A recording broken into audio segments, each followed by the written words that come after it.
Hello, and welcome to the Comfort Lake Forest Lake Watershed District's Aquatic Invasive Species Program Review for 2022.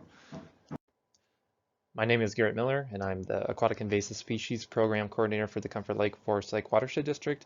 And today, my presentation will be taking a look at the AIS program and the Watercraft inspection program from a high-level view perspective.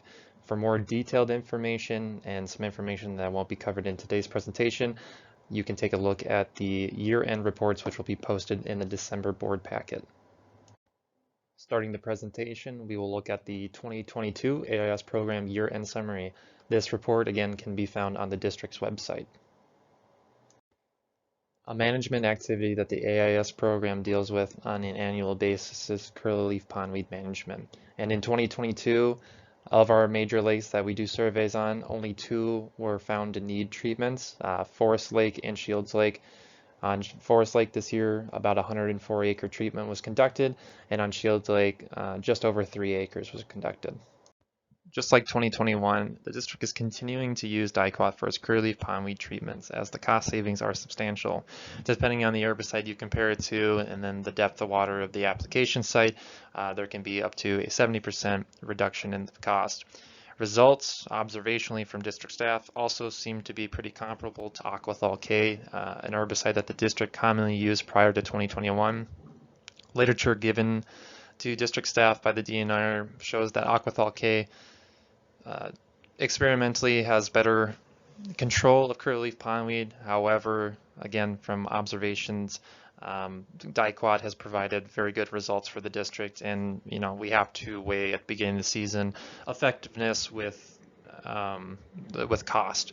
So in terms of Shields Lakes this year, there was a treatment that was conducted on 3 different location sites around the lake that totaled about 3.27 acres, and just those 3 treatment locations with dicot was enough to get whole lake control. So this is a result that we saw with Aquathol K that we're also seeing with dicot. Similar results were also observed in Forest Lake using dicot. Across 9 different treatment locations totaling about 104 acres, dicot had very good control within the delineated areas. Growth following treatment were only observed in areas that were not covered in the initial delineation.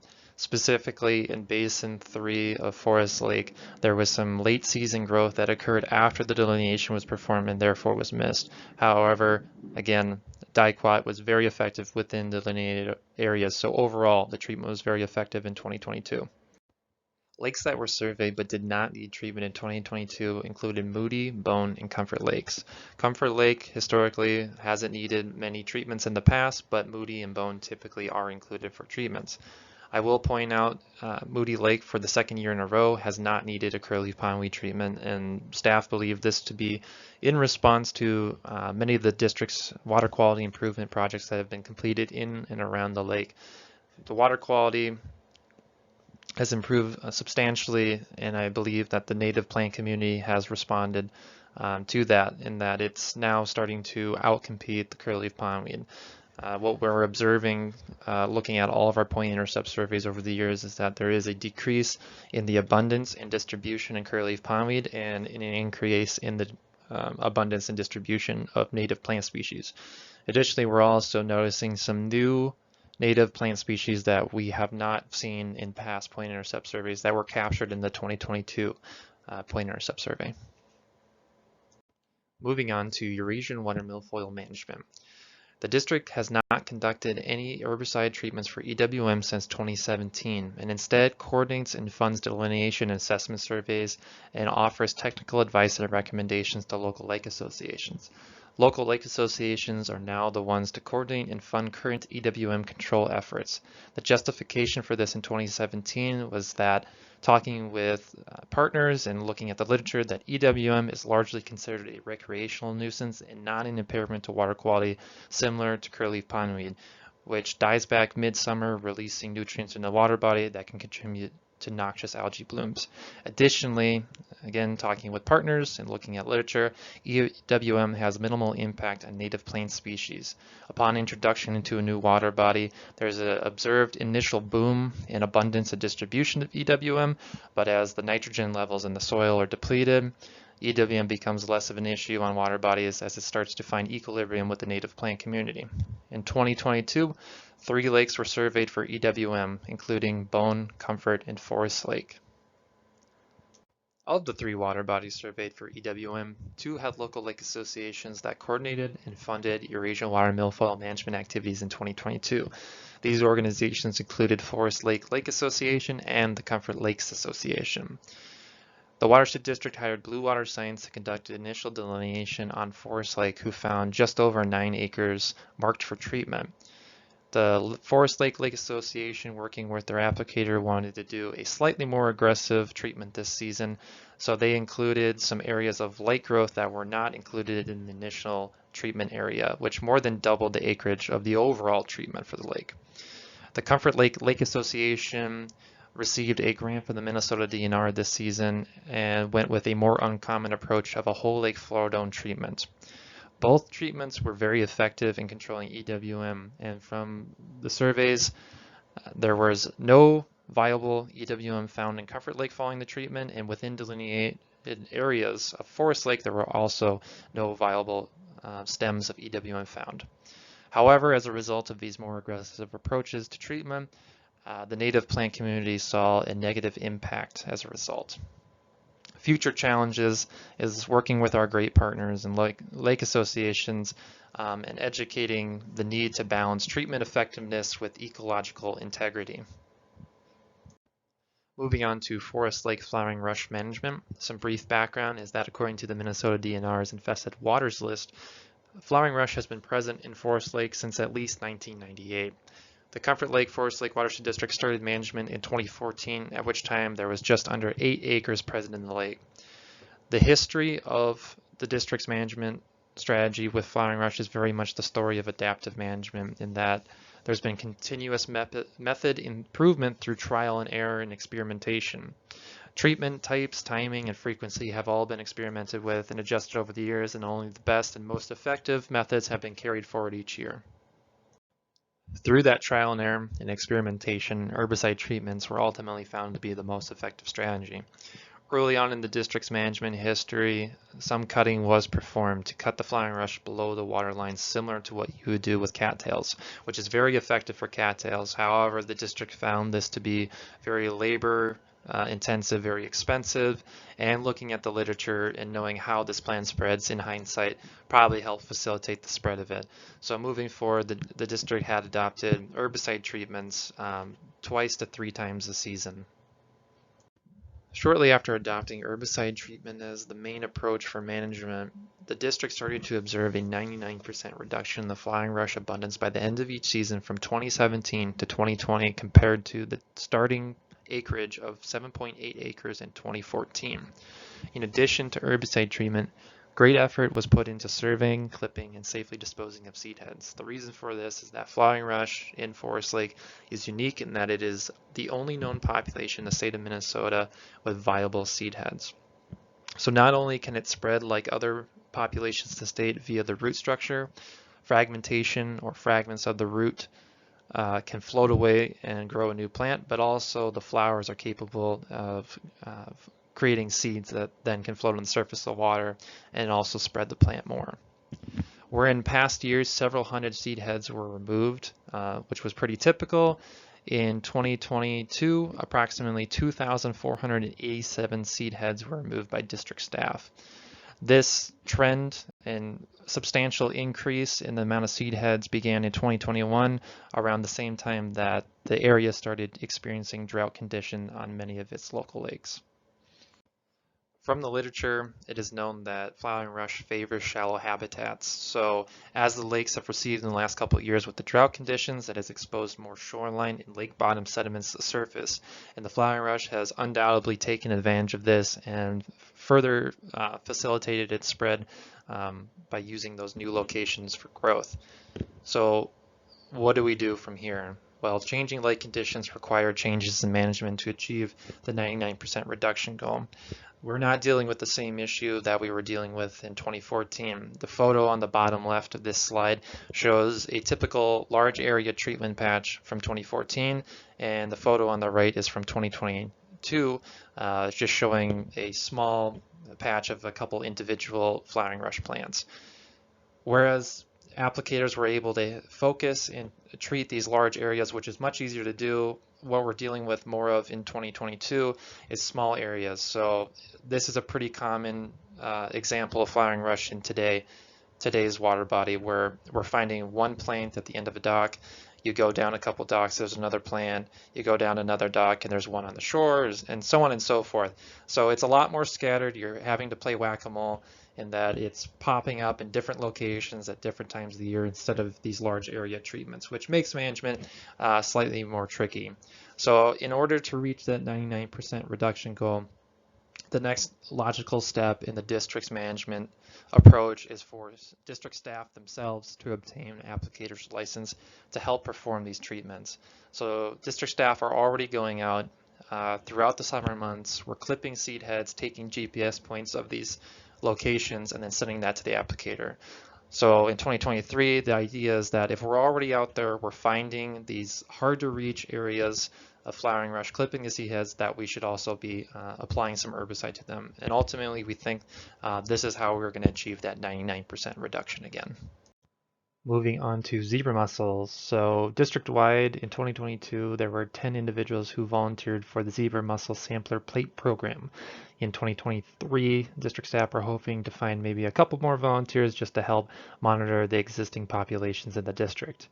Focusing in specifically on Bone Lake, the brief history there is in 2019, there were 6 juvenile zebra mussels that were found at the axis. Following that, to try and contain the infestation, a 10-day treatment was conducted, and then after the treatment, the DNR sent out personnel to conduct a veliger tow looking for zebra mussel larvae, and the labs reported that they found enough zebra mussel veligers to suggest that there was likely a reproductive colony somewhere in the lake even after our treatment.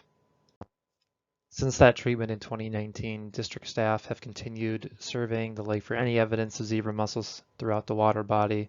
And in 2022, a couple new additions were added to that search effort, which included a veliger tow, which was performed by district staff and Matt Downing from the WCD. Samples were submitted to the DNR lab, and they found 0 veligers in the given samples.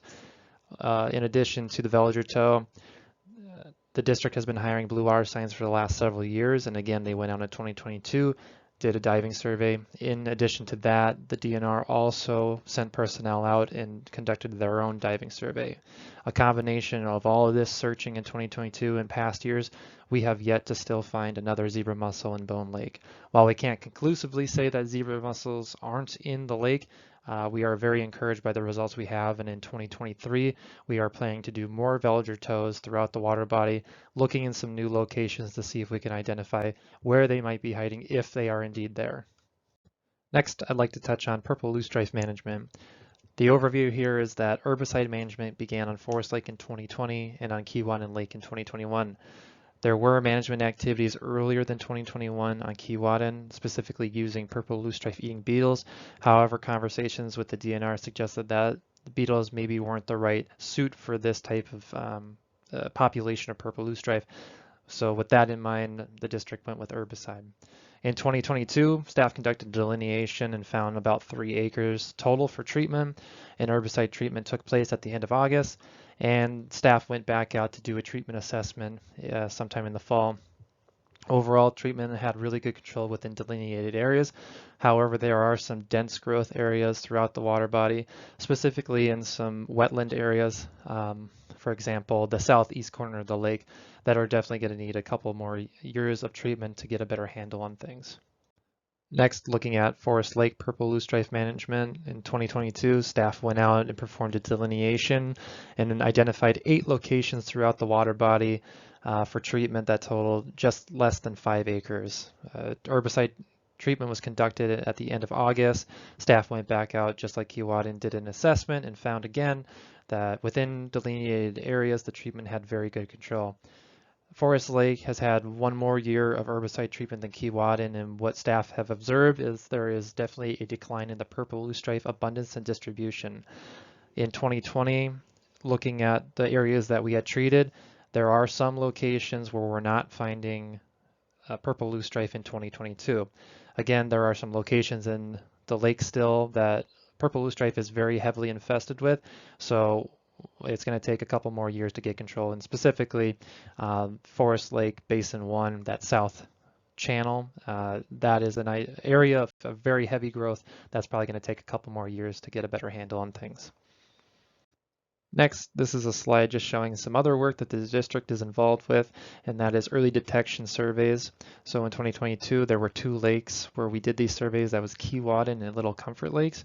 These are pretty simple meandering surveys where we're going out in a canoe, paddling around, looking for existing populations of AIS to identify their abundance and distribution, but then also keeping an eye out for possibly new species that we're not aware of yet.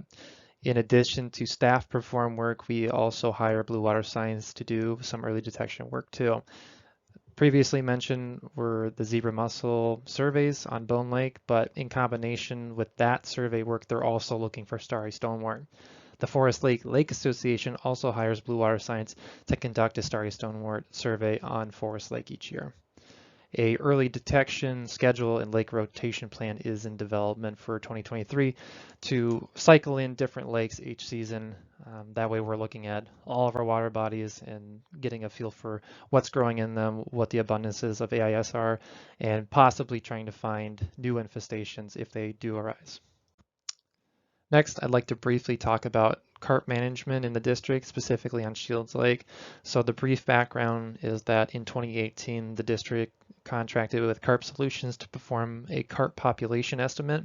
The following year in 2019, before an alum treatment, the district wanted to do a carp removal. So at that time, 71 carp were removed, and not only were they removed, but that information was then used to update our carp population estimates. Following those removal activities, staff still felt that the carp population estimates were overestimating the actual number of carp in that water body. Observationally, district staff were just not seeing evidence that there was as many carp in there as the reports would suggest, and there were also concerns about data skewing, specifically that while reading the reports and district staff being out on the boat while performing some of these removals, is that the majority of carp during the electrofishing survey were being taken out from one specific location in the lake, which, having talked with some researchers, that can definitely throw off your carp population estimate. So work performed in 2022 was not just to remove carp, but it was also used to update our carp population estimates. And just looking at the 2022 data and using that to create a new population estimate, that estimate is now very close, depending on how you look at it, either below or just above the threshold of 100 kilograms per hectare, which is the threshold that many scientists believe is the limit to where carp population have minimal impact on the water quality of a water basin. So this is one of those instances of, taking a look at the data that you're being given and being very critical of it, making sure that everything makes sense. You obviously can't make the data fit whatever you want it to be. However, you just need to make sure that there aren't any red flags in it. And in this case, we did find some things that we had concerns with. So we wanted to repeat the test to make sure that our population estimates were as accurate as possible to inform our management decisions going forward. With that concludes the part of the presentation that covers the brief overview of the Aquatic Invasive Species Program. Again, there's more information and more detailed information that can be found in the Yearend report. With that said, I will be moving on to the Watercraft Inspection Yearend report, which again, this will also be online and available. To kick this part of the presentation off, I'd like to look at this graph, which is basically the district's history with the program from 2014 to 2022, looking at the hours worked, the inspections, and then the inspections per hour rate. Honing in a little bit, starting in 2020, this was undoubtedly the district's busiest year for watercraft inspections. And if in a broader view, statewide in Minnesota, 2020 was a tremendous increase in inspections compared to 2019 and prior. And this was likely due to the pandemic, people wanting to get out and recreate on our lakes and not be stuck inside. So since that time, there has been a steady decline in the number of inspections each year following 2020. However, even in 2022, inspection rate is still elevated compared to 2019 and prior. So noticing this trend in the increase of boat traffic, it was really important to district staff to have a really solid team of inspectors to make sure that we have as much coverage on district water bodies as possible, to interact with as many boaters as possible, because ultimately this is an educational program and we want to reach as many people as possible to make sure that not only are they compliant with Minnesota laws, but they're aware of them and they know how to take steps to make sure that their water equipment is as clean as possible, and then reduce their risk of introducing things to our water bodies or spreading them to other water bodies from ours. As mentioned, having a really solid crew of watercraft inspectors was very important to district staff this year, more so than even than past years, just because of the increase in boater traffic to the lakes. So through a combination of returning watercraft inspectors and some compensation changes that I will talk about at the end of this presentation a little bit more, is we had a really solid crew from basically the beginning of the year until the very end. So based upon the amount of funding that we have available to us each season, we can divide that by the amount of weeks in the entire watercraft inspection season, and that gives us a rough average of how many hours we should average per week to reach our goals and use up that funding. So from week 4 until week 24 out of 25, the district's program was able to reach and exceed that goal many of those weeks just because of the solid team of watercraft inspectors that we had basically right from the beginning. So not only were we able to provide really great coverage during the busiest months of the year, which is your June, July, and August, and especially those holidays throughout there. We had really great and above average coverage there, but we were also able to provide above average in comparison to previous years coverage in the fall, that's September and October. Again, as I mentioned, this is an educational program, and having inspectors late in the season, while you're not going to get the same return on investment in terms of boats per hour, what you are going to reach or get is reaching new individuals that you don't interact with most of the year. For instance, a good example is muskie fishermen. You're not going to reach them during the June, July, August months.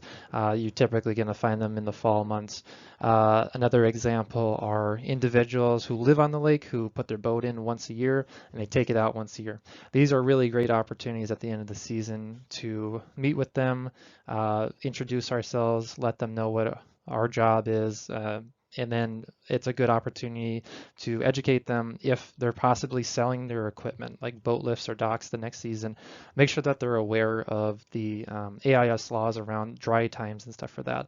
So it is just an opportunity for us to widen our reach in terms of the individuals that we get to meet.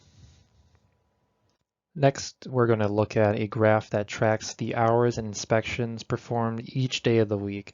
So what the district is doing now is that in-house, our inspectors are being scheduled and their hours are focused primarily on Fridays, Saturdays, and Sundays, which from the inspection data, and it just kind of seems obvious, is that these are the days that there are more boats coming and leaving our lakes. So these are the days we want to prioritize in terms of being as efficient and cost effective as possible in reaching as many people as possible per dollar. For many years, the district has been in a joint powers agreement with Chisago County, whereas in the past, they kind of scheduled and stationed inspectors throughout the entire week, but now that the district in-house has been able to build a really strong team of inspectors that can handle the weekend load, the Chisago County inspectors are more delegated to the Monday, Tuesday, Wednesday, Thursday shifts. Again, you're not going to get quite the return on investment on these Monday through Thursday shifts as you would on the weekend ones. However, it goes back to just broadening and expanding your reach. You're not going to interact with all the same people that you would on the weekend as during the weekdays. And really, again, we want to educate as many people as possible, not just to enforce the laws, but again, to give them the tools to be able to inspect their own water equipment when someone's not looking, when an inspector is not there, and make sure that they're compliant and that they're really reducing their risk of spreading something.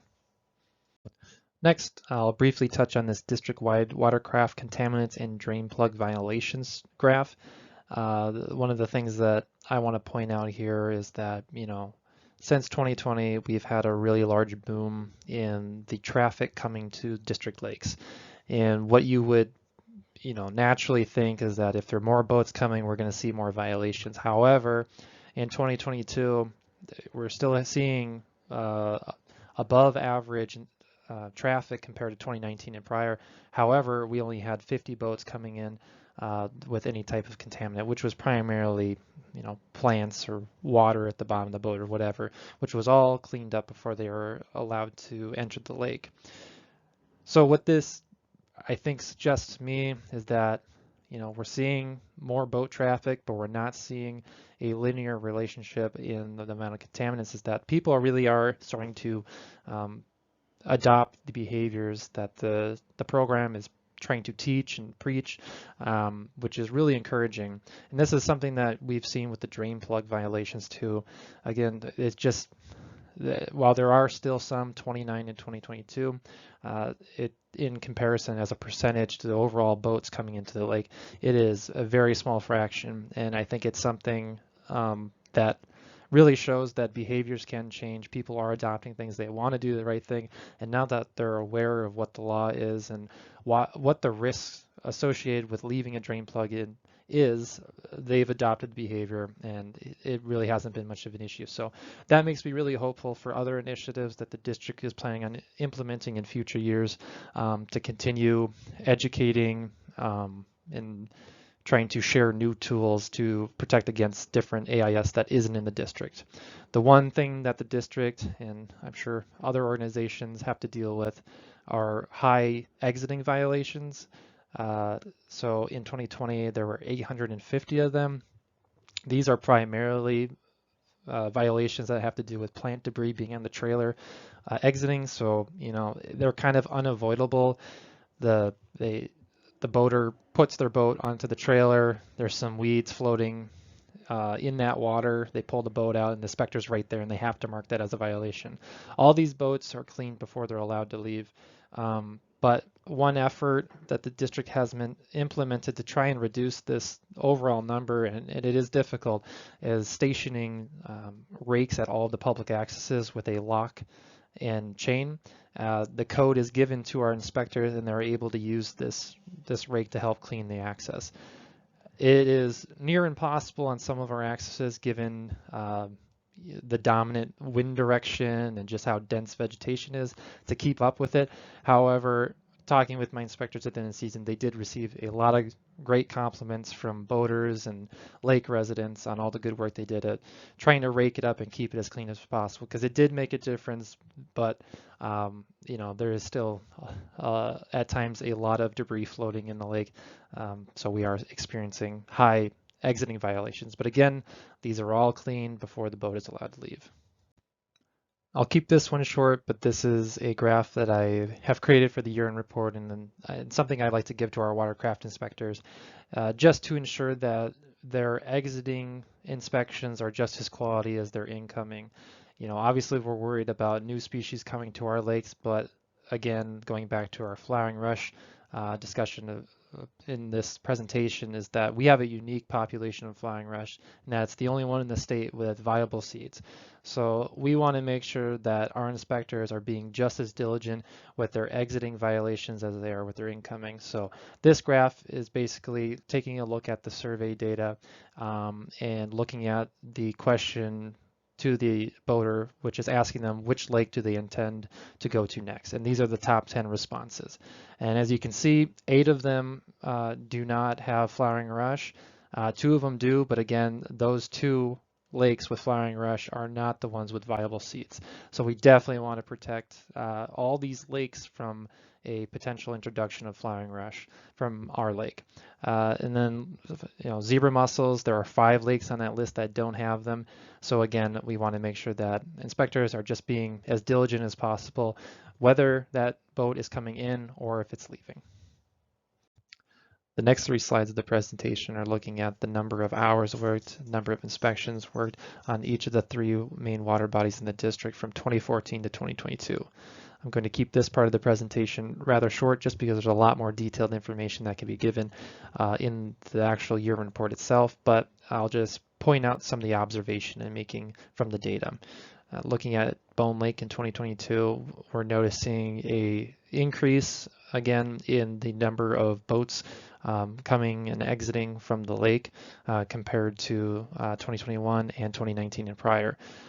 Observationally, from conversations I've had with our watercraft inspectors, there's, I guess, some talk that boaters and anglers are catching wind that Bone Lake has a really good fishery and that the fishing's been doing well there the last couple of years. So I think that in part to just overall increase in boater traffic has driven more people to the lake.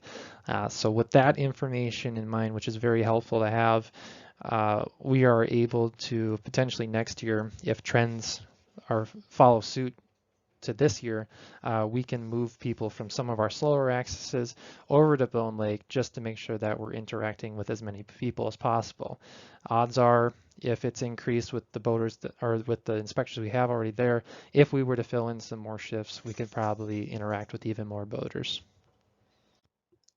Quickly, looking at the Forest Lake graph now, in 2022, there was just under 2,500 hours of inspections worked, and in that amount of time, there were just over 7,000 inspections performed.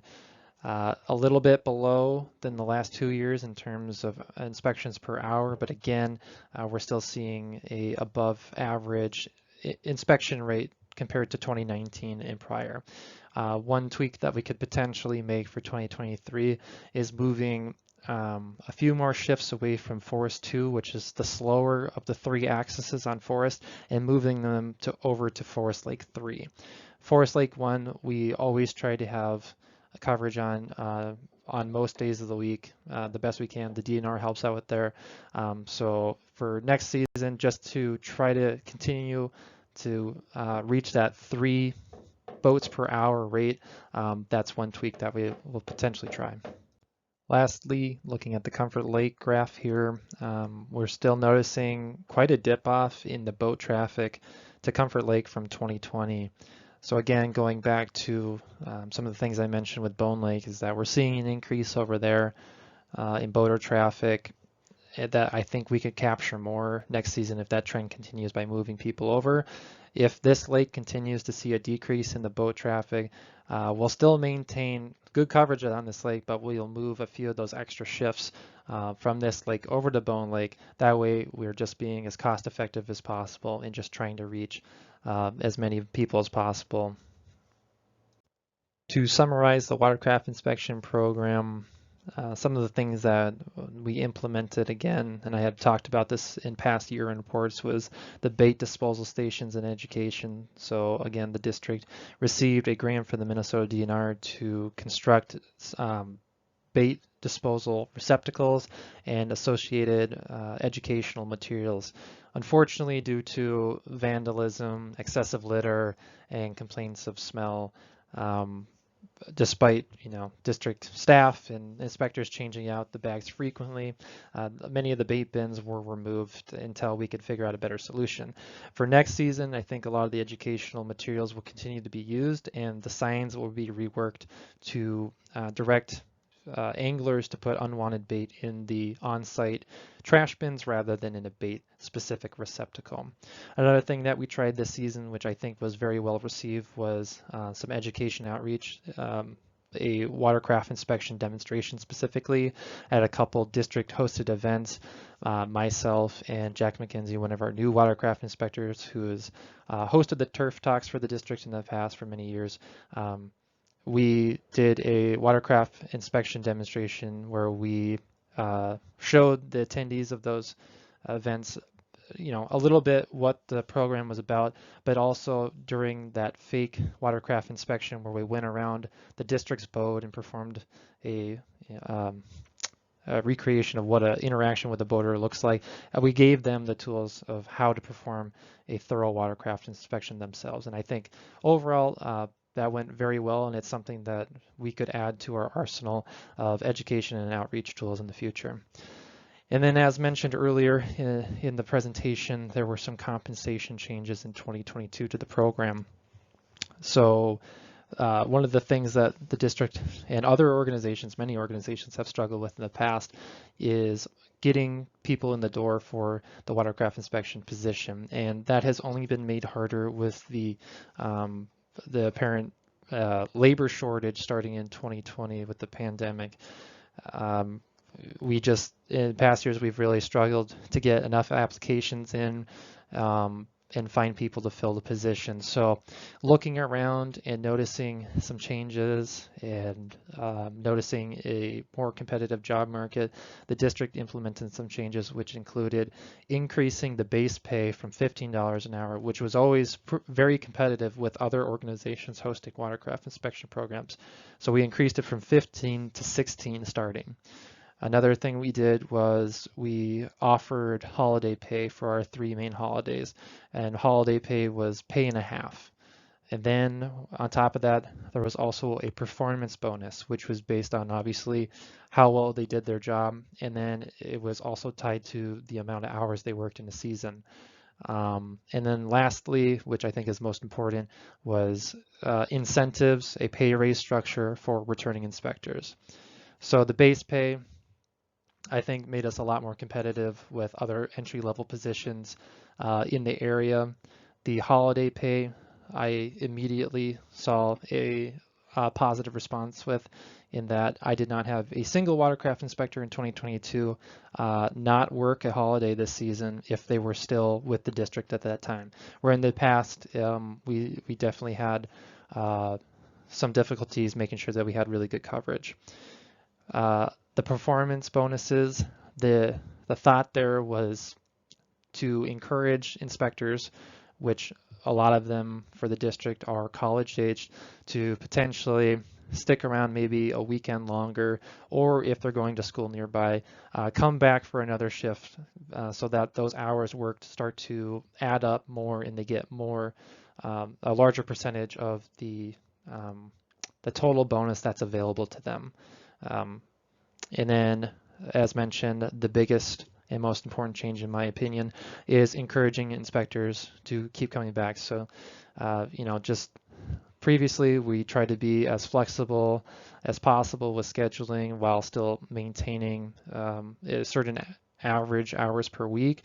But we also felt that inspectors who kept coming back to the district should be compensated for that, because not only administratively are they saving the district time and money, because we know them and it saves a lot of outreach on our part, but also they are more experienced and they're capable of handling a lot more situations that may arise, and they can perform, in my opinion, a better quality watercraft inspection. So we have made some changes this year to encourage people to keep coming back, and by giving them raises for their years of service with the district. So overall, these changes in combination, they allowed the district in 2022 to have a better applicant pool from which that we could interview and select from, and overall we were able to put together a really great team of watercraft inspectors in 2022.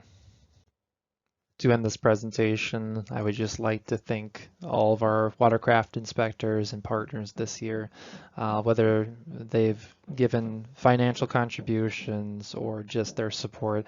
It's greatly appreciated, and it goes a long way to support both just the AIS program and the watercraft inspection program.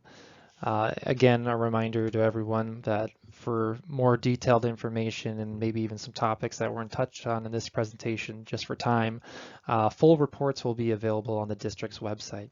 And if there are any questions or concerns about any information in those reports, or need any clarification about anything that was presented in this presentation, feel free to either get a hold of me at my email, which is listed on screen, or my office phone. Thank you, everyone, and have a good day.